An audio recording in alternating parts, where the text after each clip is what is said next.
बिस्मिल्लाहिर्रहमानिर्रहीम। लहसुन का पानी सर पर लगाने से सर की जुमें ख़त्म हो जाती हैं।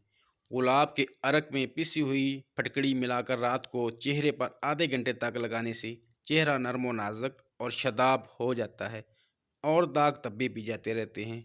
मूली खाने से आंतों की हरकत तेज़ हो जाती है और इस तरह कब्ज़ भी दूर हो जाता है। पथरी के मरीज़ को चुकंदर का उबला हुआ गाढ़ा पानी थोड़ा थोड़ा रोज़ाना पिलाने से चंद हफ्तों में पथरी खारिज हो जाती है। प्याज को मुनासिब मकदार में रोज़ाना खाने से चेहरा सुर्ख और सफ़ेद हो जाता है। अगर किसी फ़र्द को बार बार कै आ रही हो तो लीमू पर काला नमक लगाकर चाटने से ये कैफियत ख़त्म हो जाती है।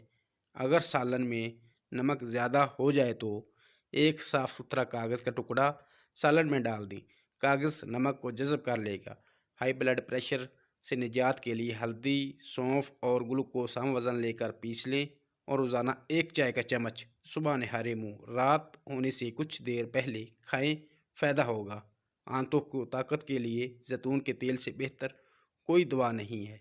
इसके चंद कतरे रोज़ाना दूध में डालकर पीने से आंतें ताकतवर हो जाती हैं। अगर लहसुन को जल्दी छीलना हो तो गर्म पानी में 10 मिनट तक के लिए पगो दें। इसके बाद छीलें, छिलके उतर जाएंगे। वो ख़वातीन जो आयाम के ना होने से परेशान रहती हों, इन्हें पुदीने का रस या पुदीने की चाय पीनी चाहिए। ये परेशानी जाती रहेगी।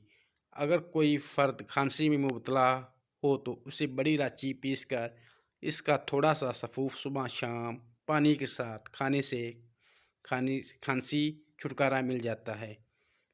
बालों, नाखूनों, दांतों और आँखों की सेहत के लिए रोज़ाना एक प्याली गाय का दूध पीने से बहुत फ़ायदा होता है। अगर सालन में मिर्च तेज़ हो जाए तो एक प्याज ब्राउन करके अखबार पर फैला दें। थोड़ी देर खस्ता हो जाएगा तो हाथ से कुचल कर सालन में डाल दें और फिर एक नींबू का रस भी शामिल कर दें। इस तरह सालन में मिर्च कम हो जाएगी।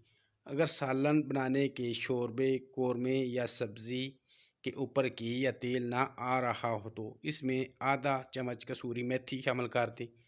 चंद सेकंड के अंदर घी या तेल सालन के ऊपर आ जाएगा।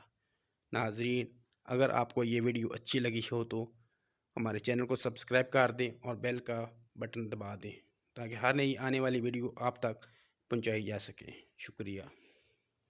अल्लाह हाफिज़।